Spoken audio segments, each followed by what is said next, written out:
There is no such thing as receiving amnesty without complying with justice. It does not exist. Even in the world that's run by pagan rulers, you can't get any amnesty unless you comply with justice. 100%. Because if you don't comply with justice, you'll die in that jail or you'll be executed for the harm you've contributed to the community. Pagan Christianity taught people that, well, they have a will, a so-called free will. That means they can will for free, and even Most High has to respect and give in and bend over to that will of theirs. That's how proud pagan Christians are. They believe they have a right to will whatever they will, and not only pagan Christians. The secular world also has this attitude. They can will whatever they will because it's their will.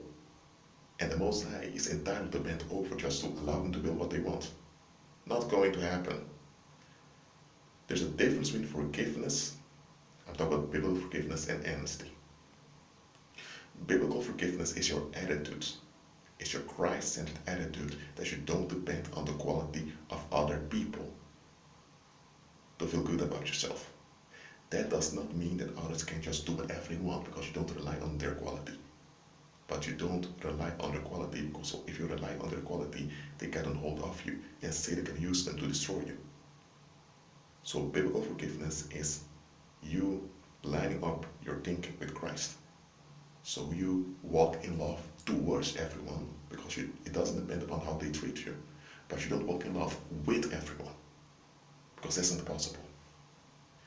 Amnesty is when a ruler grants restoration and good standing towards a former rebel, because a rebel has ceded from his or her rebellious ways, they forfeited those ways, and now they've pledged allegiance to the king or to the president, wherever the ruler is, and they comply with the ruler, and they recognize that they've been rebellious, it caused harm, and now take responsibility for harm, and as far as possible, they do good.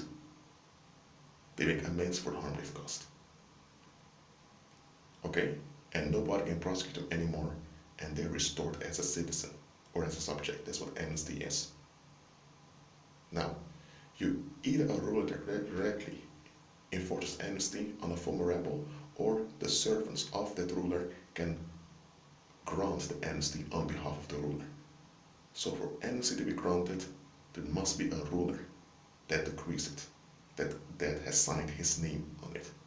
Now, amnesty for the whole human race, for every individual human being, has been granted in Christ at Calvary, sealed with his blood.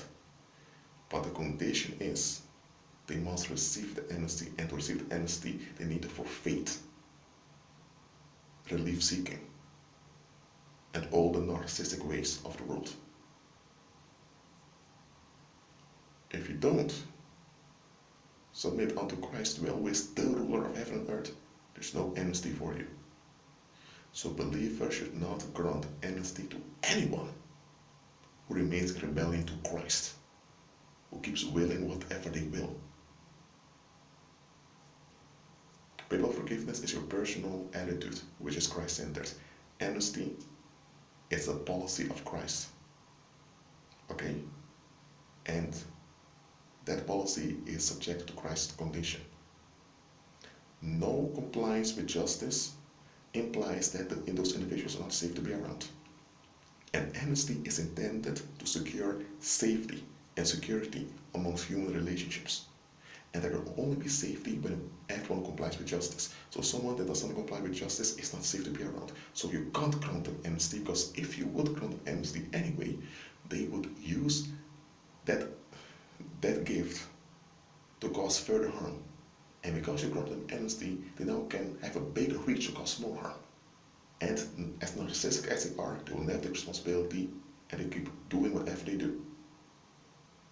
So there's no amnesty for those that don't comply with justice. For those that refuse to comply with justice, but have pleasure in unrighteousness, their sentence will be the lake of fire. Their harm will return back onto them, and will haunt them collectively for all eternity.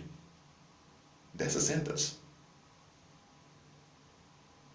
It's either you receive amnesty and you're restored or you're reprobated to the lake of fire. There's no other option. So believers should not grant amnesty to anyone that's still an enemy of Christ. That's it for now. Agree with Christ and be at peace.